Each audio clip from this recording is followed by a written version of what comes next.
15 minutes to present your plan for the day. Okay. So first off, daily assignments.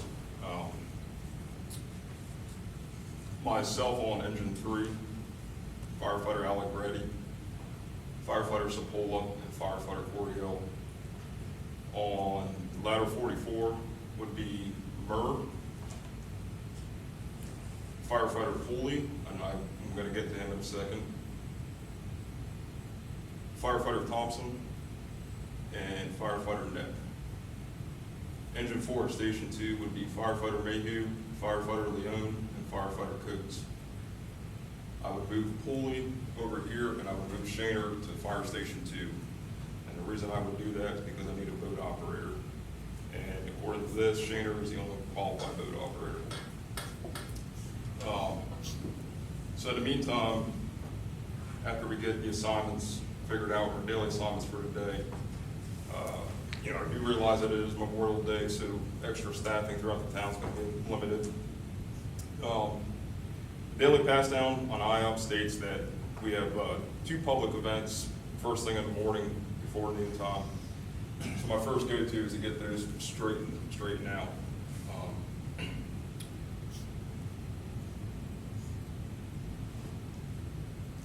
With trying to get everybody situated, other important information I got to take into consideration is that I have 4 members that do not have Class B uniforms. However, according to the 8 that are on here, it doesn't say which 8. So therefore, in my hopes is that I can get four individuals that have the proper uniforms. And if not, I'm sure we can find 4 proper uniforms between the 465 lockers back there.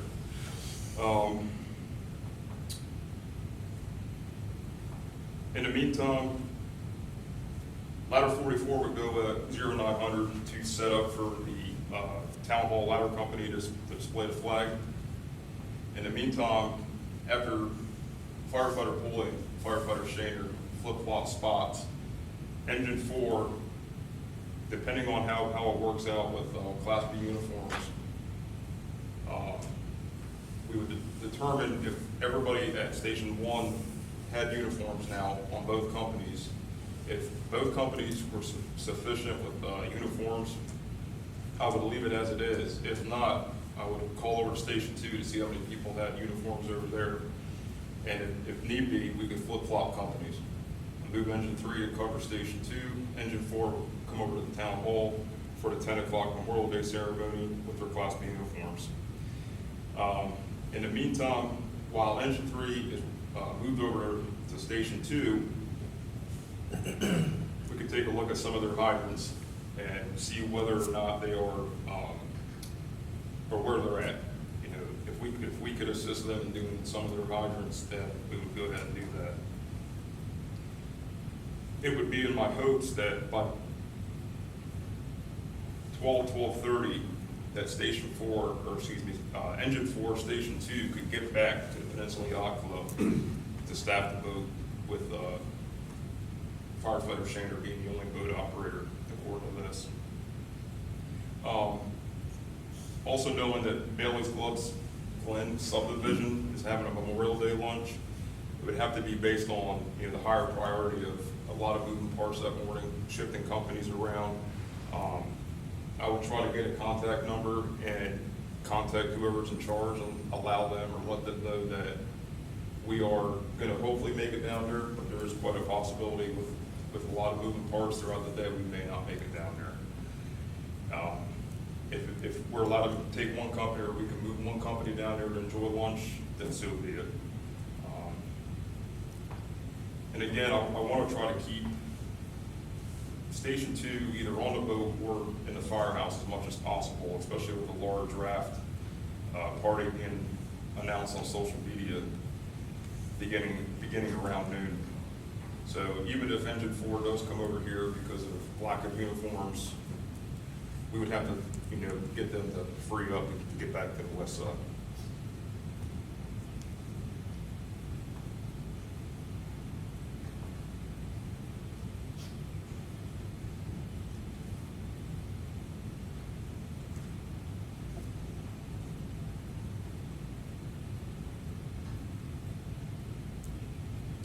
far as riding positions, Engine 3, obviously myself as the officer of Engine 3, firefighter Alec Roddy would be driving, Sapola riding the nozzle position, and firefighter Corey will be the backup position. Hook and ladder 44 would be firefighter Murr driving to the front of the tiller, firefighter Thompson as a tillerman, firefighter Pulley as the officer of hook and ladder 44, and firefighter Net in the OV position. And then Engine 4 would be Coates driving, firefighter Coates driving, firefighter Shaner riding the seat, Leone riding the nozzle position, and firefighter Mayhew on the backup position.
And my only other concern would be the possibility of the 0600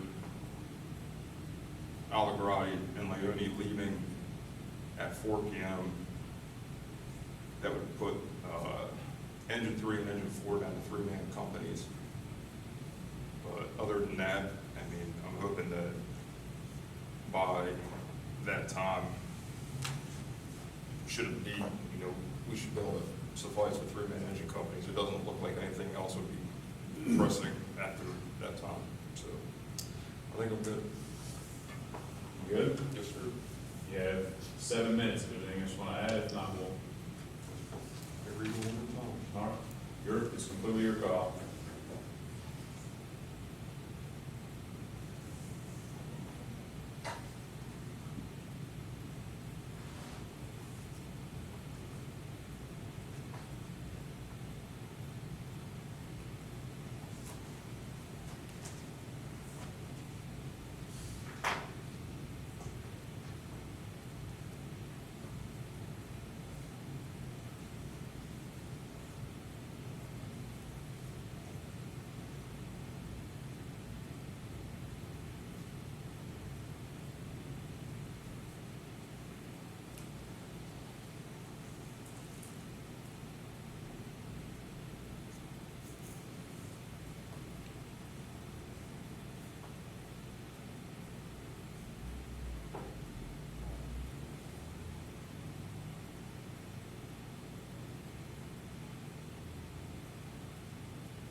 My only other concern would be 0700 time, start time for daily assignments, and looking at some of the total drivers, they don't start till 8:30. And that's just, that's the cards that we're dealt with some days, and we have to bounce around. If that's the case, then, especially here at Station 1, I'm not gonna move, I could move Pulley over for half an hour, but other than that, I'm not gonna move him from Station 2 to Station 1 for 30 minutes.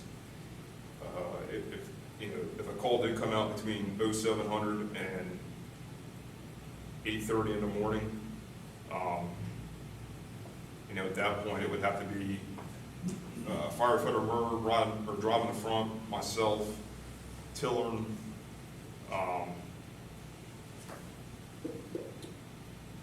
Allegrati driving the engine,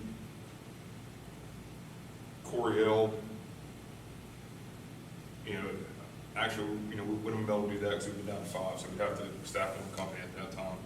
So again, from 0700 to 8:30, I wouldn't necessarily be concerned. I would just go back to the way we used to run, run things. Five-man company. If there's somebody that's holding over, in that morning, they can, quick second decision. We can verify who's here and kind of go from there. Again, I wouldn't change anything on Stations 2 side either. So, yeah, I'm good. All right. So first things first. Are we going with the same staffing on the first sheet, or just? You don't have the personnel, you just have the numbers. We know this. Okay, I got you. So first things first is some things that are running through my head going down the road. Pre-arrival conditions. Obviously, number one would be water supply. Number two, staffing. Number three, time of the day. And looking at the map, water supply is going to be an issue. However, it doesn't necessarily need to be an issue. And that being said, once we get into that portion, I'll talk a little bit more about that. But it looks like it's a pretty straightforward one-story ranch until I do a 360 or look down the Bravo or Delta side. I would not be able to determine whether or not it has a basement. From the picture I saw up front, it looks like it's a one-story ranch. What does concern me is, again, time of the day, 15:36 hours, so I'm thinking that there's going to be potential victims in there and other issues associated with possible rescues.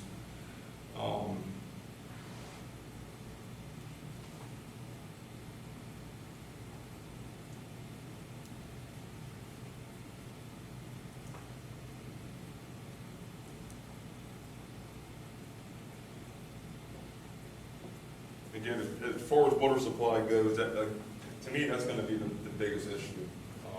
I have a couple options running through my head, and one of them would be going from the hydrant on Mays Road, and that theoretically is going to be over a 2,500-foot lay. So we would have to put 3 engines into operation to make this successful. However, looking at the map, there's also a blue top hydrant off of the Ayla Lane that looks like it's within a pretty close proximity to the road. Yeah, it's about 200 feet. So, with that being said, that's also a consideration on pre-arrival that I may end up split lane or maybe just holding off and seeing what we have once we get down the road.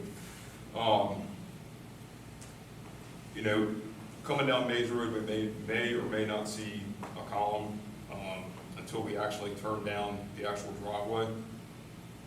So, if we come down the driveway and that it is the case, and I make the left and I start to see a column, I may be advantageous to, in theory, just split lane right from that intersection and have Huntersville come in from Ayla Lane and have the drivers make the connection, and I'll get more into that. With it being sunny, 85 degrees out, I'm not really concerned about apparatus going onto the grass, unless it had rained the day before, a couple of days before, but it looks like it's pretty wide open, some fields, and again, I'm not worried about apparatus sinking or not.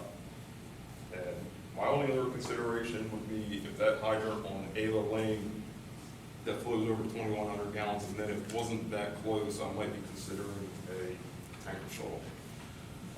And I know it says that I don't have tankers, but we would somehow make that work. So,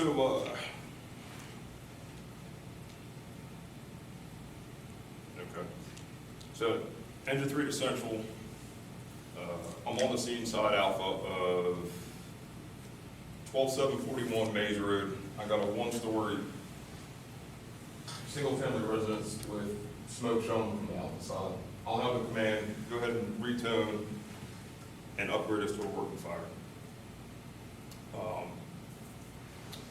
At that point,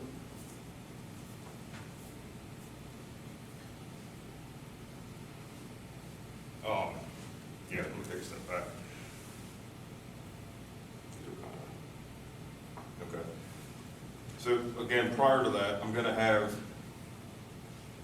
like I said, if I'm coming down that dirt lane and I make the left onto whatever goat path that is to go back to that place back there, and I see a column, we're gonna stop, I'm gonna drop my supply line, I'm gonna notify Davidson Engine 2 because they're gonna be coming down Second Due and they're coming down Barnhart Road.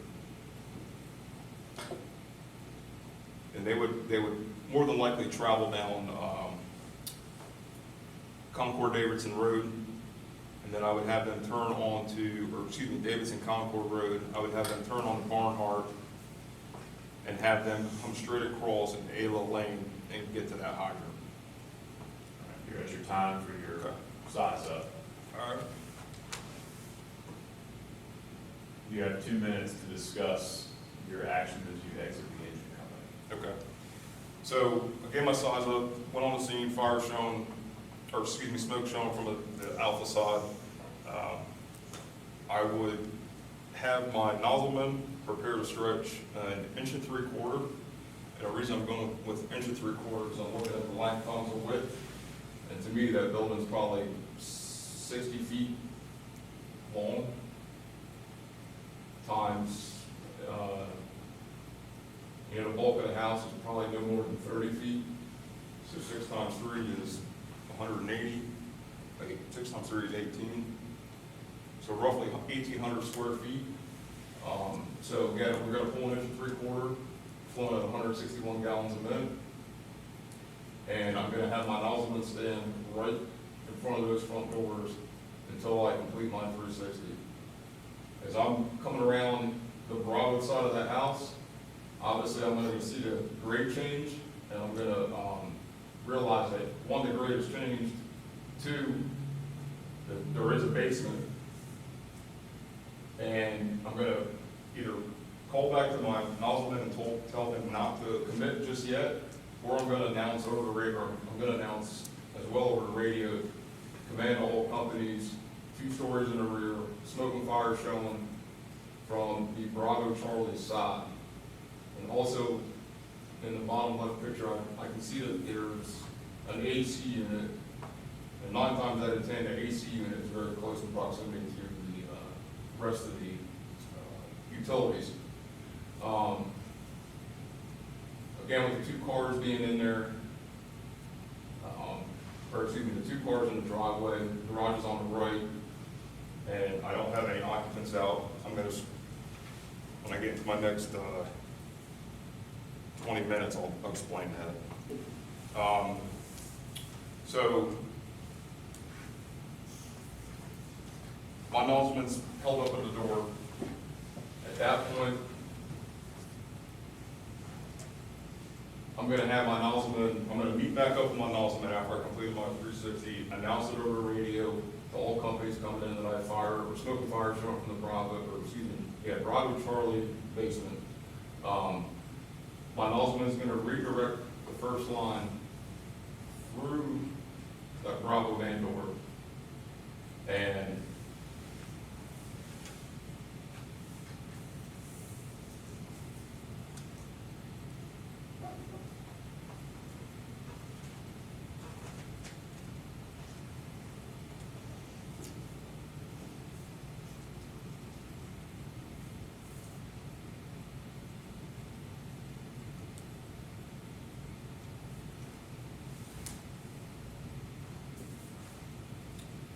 I'm allowed to run this paper, right? Okay.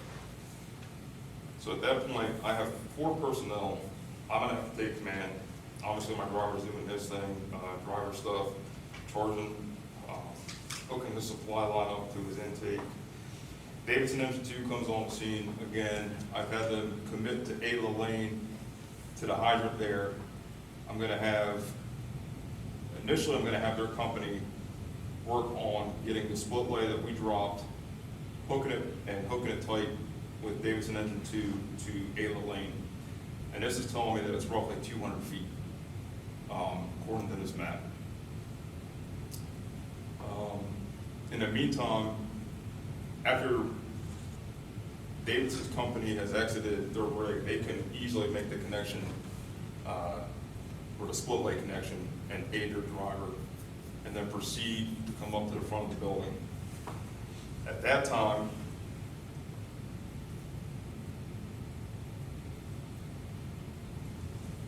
with Davidson only having 2 members, their officer and the backup firefighter, I'm going to have them, Engine 2's personnel, assist with Cornelius Engine 3 nozzle and backup.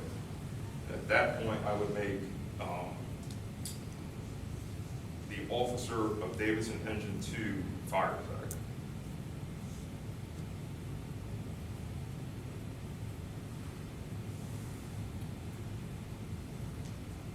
Hook and ladder 44 arrives, and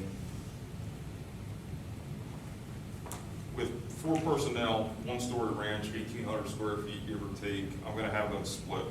My only consideration with them not splitting their crew would be based on staff.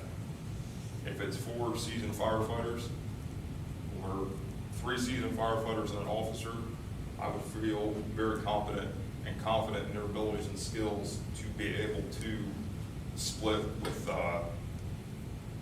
venting around the Charlie side on the basement floor, or on the basement side, and then also performing a search on the second floor, or on the first floor. If for some reason staffing didn't allow me to do that, I would assign the driver of ladder 44 to start throwing ground ladders, and the aerial to the roof, or throw a couple ground ladders for vertical ventilation. Because at this point, it appears that there is no smoke and fire on the second floor, but fire coming out 2 windows, knowing that it has a garage door, the likelihood of the fire loading that garage is probably pretty good. So I'm going to assume that there's going to be ascension into that main floor. But back to the ladder, if they were not able to split, I would assign the officer, the firefighter, and the tillerman to initiate a search on the first floor. The likelihood of the occupants being on the first floor, especially with the garage door open on the Bravo side, or the Delta side in front of the Jeep, is hard to tell, but I wouldn't be able to know that until I completed my 360. The other thing that concerns me, but stands out as a time of day. 15:30, I would be very confident that the occupants would be on the first floor.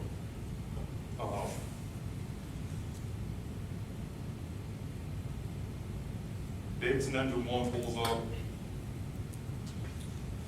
I would, before I give them an assignment, I'm going to make sure that we have a paving water supply between Engine 3, or Cornelius Engine 3 and Davidson Engine 2. And if that's the case, we have a paving water supply.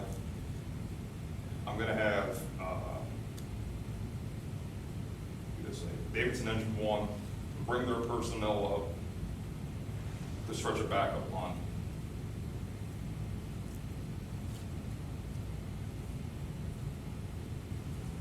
If for some reason Cornelius Engine 3 and Davidson Engine 2 do not have a sufficient patent water supply, I would drop Davidson Engine 1 off to figure out what is going on. Or I'm going to have to think about getting another water supply or another water source. And that may be the case of, until I get information from Davidson Engine 2's driver, I'm not going to be able to determine whether or not that water supply is sufficient in Dayton. But if for some reason the case isn't, then I'm gonna have Davidson engine 1 reverse out from our split lay all the way down this big lane down to Base Road. Okay. And if that's the case, and then I'm gonna have to, at that point, I would already go ahead and start calling for Huntersville. Okay, knowing that engine 4 from Cornelius is coming from the west side, that is still a ride. And however, we have ample resources that are closer proximity on the east side of town. Even, you know, I know it says Huntersville, but I know Odell and other companies are maybe getting a little bit closer.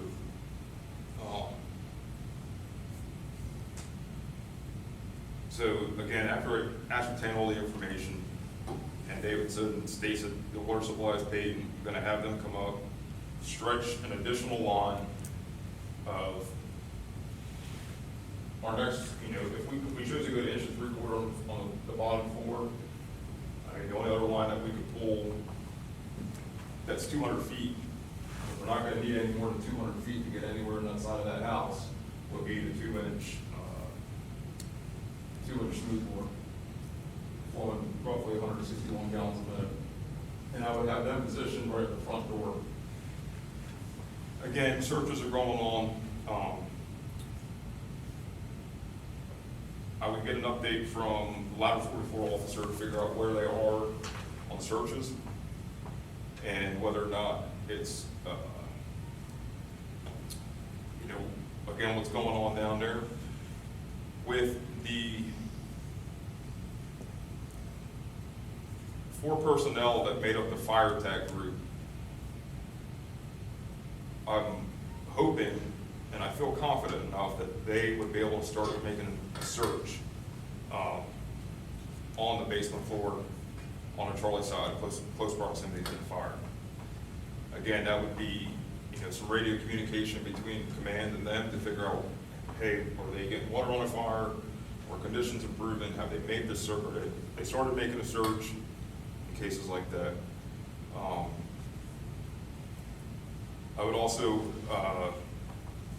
assign Hook and Ladder 44 search group, and I'm going to go groups on this building because it's 1,800 square feet. Dean, thank you. I'm going to have him, when he arrives, give him one more 360, or have him do another 360, have him give me the conditions on the Charlie side, and at that point, I'm gonna put him over the Charlie side. You know, I know this kind of gets in the gray area, but I want a second set of eyes on the Charlie side of the building. However, I know I'm not gonna call it division because I technically don't have companies assigned to that division on the Charlie side, though I have groups set up on the inside. But I still want eyes on the Charlie side of this building. And at that point, you could also control utilities for me.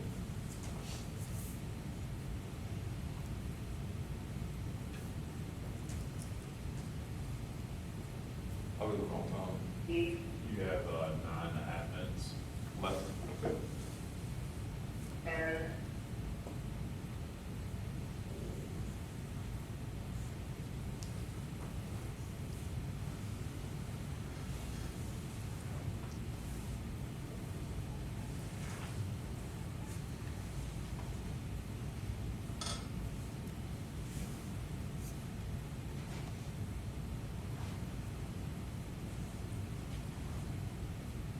Have we been,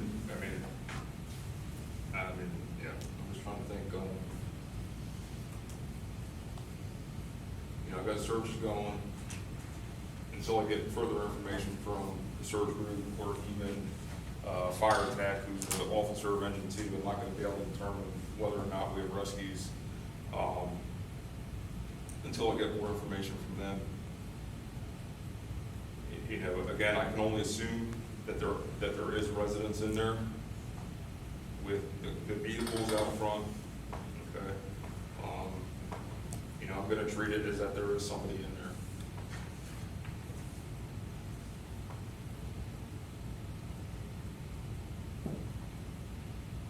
Davidson Car 5 pulls up, I'm gonna have them, you know, I would announce where command is located, you know, from the get-go until I get Cornelius 13 there. I'm probably gonna rogue a little bit just to see how things are progressing, especially with the elevation change and having a first floor or basement fire. Especially with having companies initiating a search over the fire. I wanna make sure that we're getting water on fire, we're getting good steam conversion. Try to get that interior report from the basement fire attack officer, which again would be Davidson Engine 2's officer.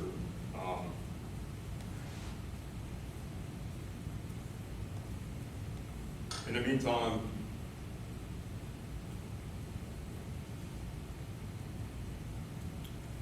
until I get information back from Ladder 44 on their search, I may have Davidson Car 5 come up and either assist me at the command post, or if the searches are still going on the first floor, I'm gonna have Davidson Car 5 go in and become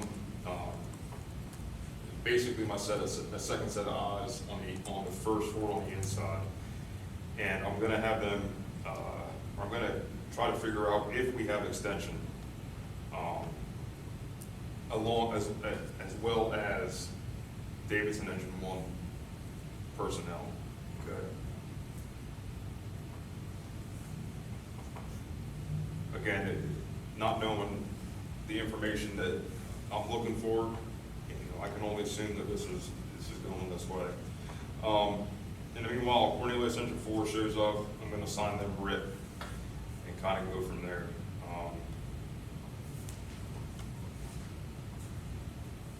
Again, a lot of this would be dependent on water supply issues.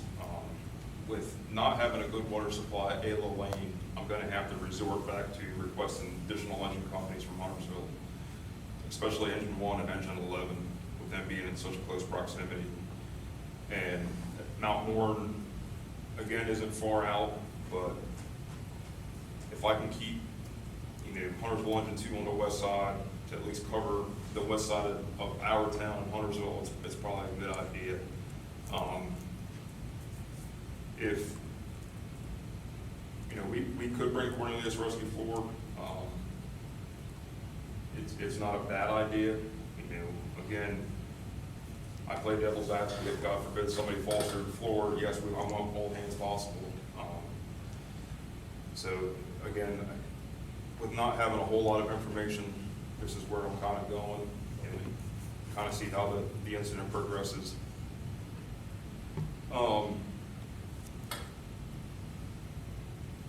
In the meantime, I'm hoping that I'm met by the occupants or the owners of the residents, and we can kind of go from there. Get a head count, make sure everybody's out, including pets, animals, kids, everybody that's associated with the house. Again, depending on the information, if it's 85 degrees outside and it's sunny, medic's obviously going to start a truck up to the incident. I know they're going to get on the radio and ask where they should park, and I'll just tell them to park wherever they can, somewhere out of the way. If for some reason the events change and go a different route,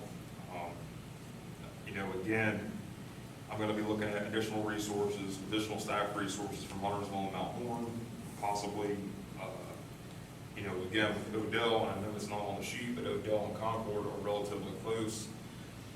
Not to say that Cornelius Station 2 and the west side of Huntersville couldn't handle it, but I also got to think in the back of my mind, I got to try to keep resources on the west side of town to cover any incidents.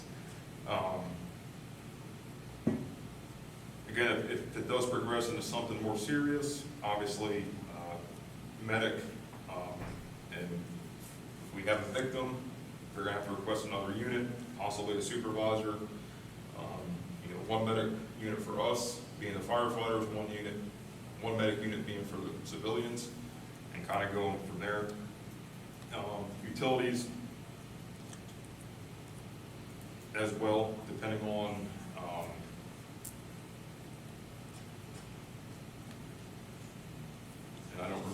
recall what utility companies are out there, but, you know, that could be either a question of central, or I could figure it out by reading meters, what the occupants are outside, you know, ask them who their utility companies are. And it looks like, It's hard to say. I mean, I highly doubt they ran a gas line all the way back there, or CD electric on the Bravo side. I can't quite tell what's above the AC unit. Is it possible that there's gas back there? Quite possibly. I see looks like a pole and a transformer on the top left, just left of the pole. As far as ventilation goes, you know, again, ventilation on the first floor. If we do have extension into the second floor, and it's made its way up the wall, ladder 44 is set up to vertical vent, okay? And if for some reason at that time, engine 4 from Cornelius arrives, the higher priority at that point is ventilation. I'm gonna assign them ventilation and assist hook and ladder 44, or topside or roof ventilation.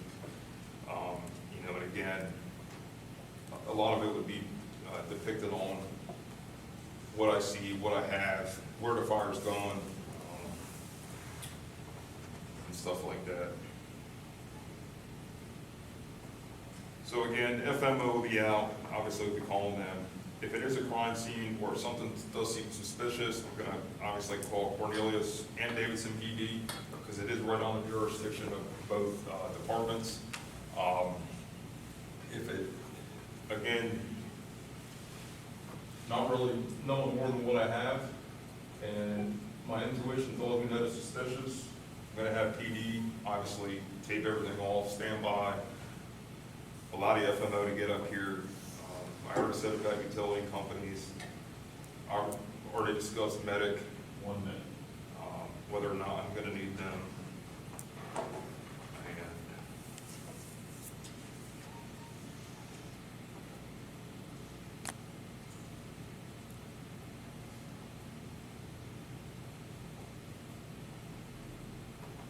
The only other likelihood of me getting additional resources, and I know the paper says what it says, but I know everybody struggles on holidays and the weekends, and that's gonna be something else I take into consideration. Yeah. That's all I got. 15 seconds, anything else to say? I don't think so. All right. I was good to try. Well, give us just a couple of minutes. You can go back out there. Maybe the bathroom. Actually, hang on, I did have a couple of questions, sorry. You mentioned hook ladder 44 was gonna split. Okay. What were they splitting for? What was their? So, based on staffing levels, they would split for vertical vent or ventilation and search and rescue. So either, if it was a competent, seasoned crew, and I felt confident that they could split, I would send 2 to the roof for vertical ventilation, and 2 to start searching the first floor, or the first floor from the outside. Or, again, if For this scenario, let's Okay. focus on this scenario. okay, it's in my hopes that the 4 personnel that I made up with the fire attack, the 2 backstep firefighters from Engine 3 of Cornelius, and officer and a firefighter from Davidson Engine 2 that are under fire attack, should be able to stretch a line and search off the line in the basement. Right. That is my expectation. All right. That is also my expectation that a competent seasoned truck company should be able to split on an 1,800 square foot range. Okay. So for this house, what are you gonna have them do? You're splitting there, Yeah. one of them, 2 of them are gonna be vented, 2 of them are gonna be searched. Correct. Okay. Yep.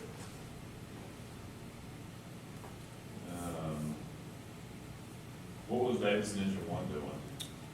So Davidson Engine 1 was going to assist. Initially on their arrival, they were going to ascertain whether or not the Peyton water supply was put in place with Davidson Engine 2 and Cornelius Engine 3. If for some reason that water supply was not patent, sufficient, put together, I was gonna have them split lay from where we split laid on the little bend in the road. Yep. I was gonna have them reverse out to Mays Road, but I don't have that information in front of me, so I can't determine whether or not that was successful on a patent water supply. I can only assume. But if it is a successful patent water supply, Davidson engine one is gonna come up to the scene and stretch an additional attack line, which would be 200 feet of 2-inch. Or depending on where we position, they could pull the, from bumper line, 150 foot bumper line, to stand by At the front doors on the alpha side, in the top picture, as a secondary line Okay. for extension on first floor. All right. If I get other information, maybe I need to have them redirect to the basement floor as a backup line, but again, I don't have that information. Okay. What about Rescue 4? What was their assignment? Initially, I didn't really bring them. If for some reason I had more information that I feel that the incident is going one way or the other, successful or unsuccessful, I'm gonna have them come in and they would be assigned RIT, even though I have Cornelius Engine 4 technically assigned RIT. Not knowing the information, I may need to have Cornelius Engine 4 on that second line, Davidson Engine 1 on the backup line, bring Cornelius Rescue 4 in for the RIT company, and every other rescue guy's favorite thing is filling air bottles. That's why I would keep it there. So, and I just want to clarify this, would you, if Rescue 4 checked en route, would you turn them around? Absolutely not. Okay. Yeah. And if they arrive, I would get with whoever's riding in the seat, and at that point, whatever my priority of task or strategies is needed, whether it be, again, a backup line to the basement, whether it need to help Ladder 44 initiate searches on the first floor, whether it's vertical vent, whether it's control utility, maybe they're bringing a victim out. Kind of use the Rescue 4 as a caveat of allowing them whatever I see fit and the highest probable need for them is at the given moment. Okay. Yeah, I didn't know. No?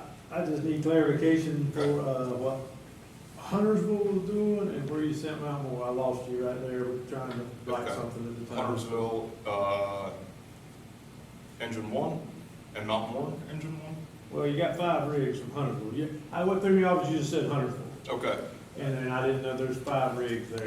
So again, with having limited information, and to me, a lot of it is gonna be dependent on water supply. And whether or not, if we get a patent water supply from Ayla Lane, I'm probably not gonna bring Engine 1 from Huntersville and Engine 11. The only thing I'm gonna bring them for is possibly cover calls in our area. Because at this point, we're all tied up on the east side of town. If for some reason that water supply is not sufficient and we need to go to the second route of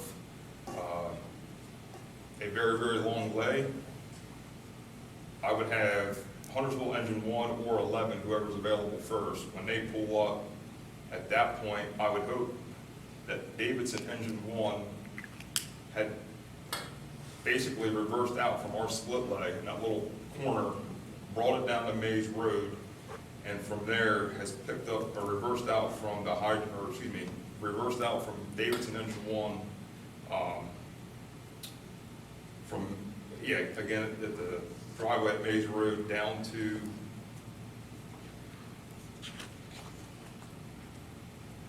where was the hydrant there? Okay, or since the hydrant's no longer there, back out to Barnhart.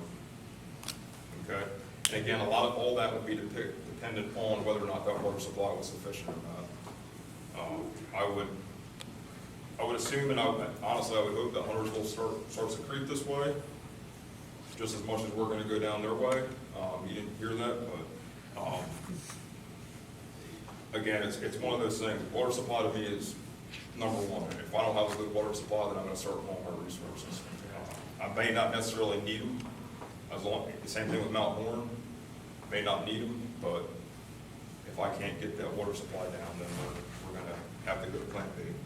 Good, thank you. But how do you respond to question number one? So first and foremost, be respectful. Know that a individual is a citizen of our town. Obviously he has a concern, so I want to try to be as respectful as possible to what his concern is.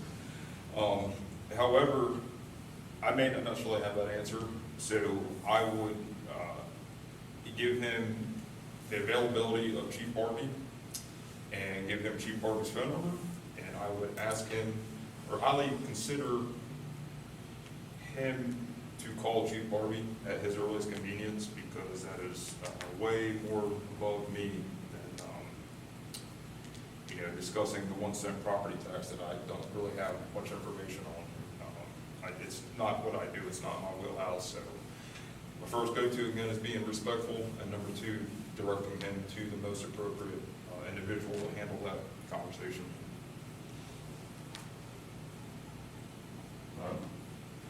Number two, how do you respond to this person? So again, number one thing, be respectful. Again, they're citizens of our town, that's first and foremost. But I would explain, I would take the opportunity to explain that while we are at a medical or at the grocery store, that a fire or potential bigger incident could come out at that given time. And again, discuss and explain to that individual that it's all about time, especially for a fire. If we're on the east side of town and the fire comes out on the west side of town, we have very limited time to get to wherever we need to go. And then, in public terms, civilian terms, explain to that individual that the fire grows at a rapid rate, and explain to, not necessarily scientific, but I would explain it to him in a, this is not going to sound good, a dumbed down version to the civilian of how the fire could impact or make things worse, given today's materials and fire noise and stuff like that.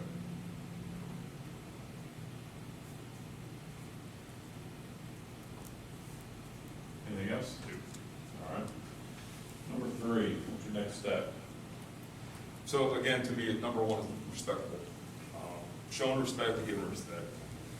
Then I would proceed to ask him or her if it would be possible to meet off duty. Maybe there's an opportunity that we could meet off duty besides the confines of a firehouse or something.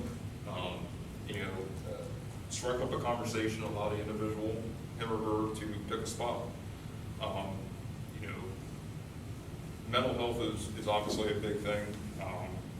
So when I read question number three, of course my mind automatically thinks something with mental health. Obviously, we don't know until we start identifying the problem. But again, get him somewhere neutral so we can have a conversation. And just blatantly ask him, is everything okay? Is family life okay? Try to figure out why all of a sudden this individual has stopped, for one, not working as many shifts as that he or she did in the prior months, but also kind of get under the root of the problem why this individual is irritated and disconnected. Put him in that neutral setting. Is it something that I could be a benefit of giving him or her the resources, or is it networking with other members of the command staff or other resources that I have on my own to figure out what's going on, maybe help or guide this person down the right direction on getting some help, if it is something that is bothering them. But again, it's you know, somebody being short and seems irritated, there's obviously an underlying issue. We gotta get to the bottom of that and figure out what that is. But we have to figure out that first before we can guide them down the right path. How would you approach that situation? What objectives would you focus on? So again, it comes right back to number one, being respectful. Being respectful of the crew, being respectful of their time, and I would hope that that respect will be mutual. But announce or state that the fire chief and the command staff have laid out expectations throughout the day, throughout the course of a part-time 10-hour, 12-hour shift, or a full-time 24-hour shift. There's certain things that we need to do and we need to accomplish. If there is a bigger issue, I would try to figure out who the mastermind behind what's going on and ask them politely to have a closed door meeting, have a conversation with them, trying to figure out, again, what the root of the problem is, why the whispers, the standoffish actions, and the not being productive, what is causing that? Yes, it's an issue, but until we can identify what the problem is, there's no course of action, okay? So again, it's trying to figure out what is going on. You know, if it's somebody that is not jiving with the crew, you know, do we look at maybe swapping people from station to station? Again, it's something that, you know, until you're dealt with that issue, you're not going to be able to really come up with a 100% determination, you know, until you determine what the issue is.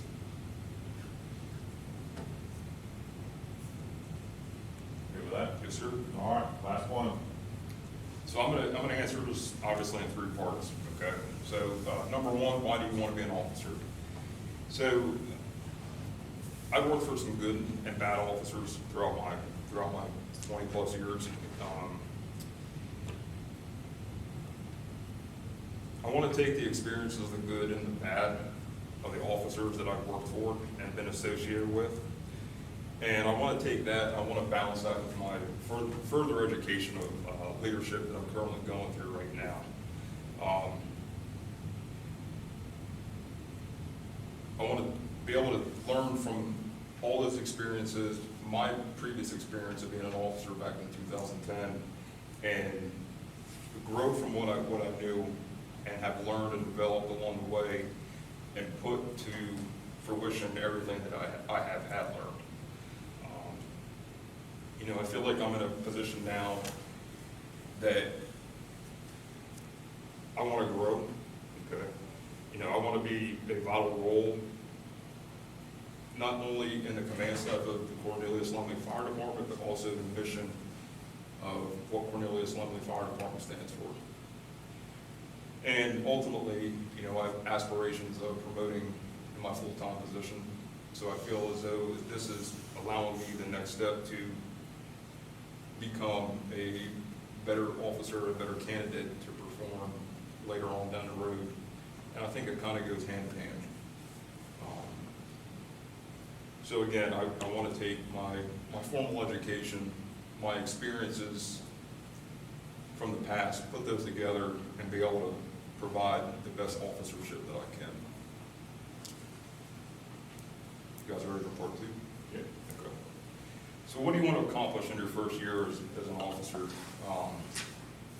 And I really wasn't quite sure where to go with this, but I jotted some things down. So you are all aware that training is very, very one of my things that I'm very compassionate about.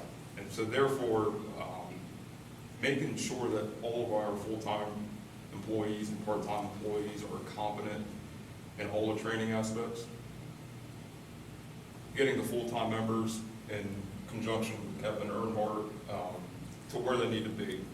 I know we have some people that are getting checked off in certain apparatuses currently. and we have some members that are getting ready to take their senior firefighter test as well as further promotions. And I feel like with the leadership, formal education, and the aspects of mentoring on top of instructing, that is something where I would like to accomplish, is being able to see their careers progress, whether it's short-term or long-term goals in the next year. And again, that's something that, I mean, obviously I can't do on my own. It would take obviously everybody. And again, mentoring, inspiring officers into leadership roles, possibly developing a program of officership, leadership, and mentoring. Again, as I stated, I'm very compassionate about instructing and mentoring, and I'm also very compassionate with the leadership aspect. So I think being able to design something that we can put into fruition and allowing to see our part-time and full-time members be able to perform at their best, you know, both mentally and physically. And then part 3 of question 5, what administrative aspects interest you? So for me, you know, obviously I sit on the training committee. That is something that, you know, obviously it's not necessarily an admin position, but I do enjoy the training aspect, as well as the new hires, whether they're full-timers or part-timers, getting to know the younger generation, and again, from the admin side, allowing them, helping them, encouraging them, mentoring them to seek further education or seek, you know, different routes throughout their career of, you know, becoming the best version of themselves. And then I would say that the gear and the SCBAs, I think we would agree that throughout the department there's a lot of gripes, and I feel like it's something that, whether it's 50-50, I feel like the gear is, whether it's PPE, uniforms, both, I feel like it's a challenging aspect because we have so many members and so many moving parts. So being able to alleviate some of the load of Avi or Captain Ross, you know, I feel like there was a lot of gripe because he's so caught up with things, but if there was some way somehow to balance between maybe the PPE and uniforms, maybe the morale of uniforms would pick up and be a little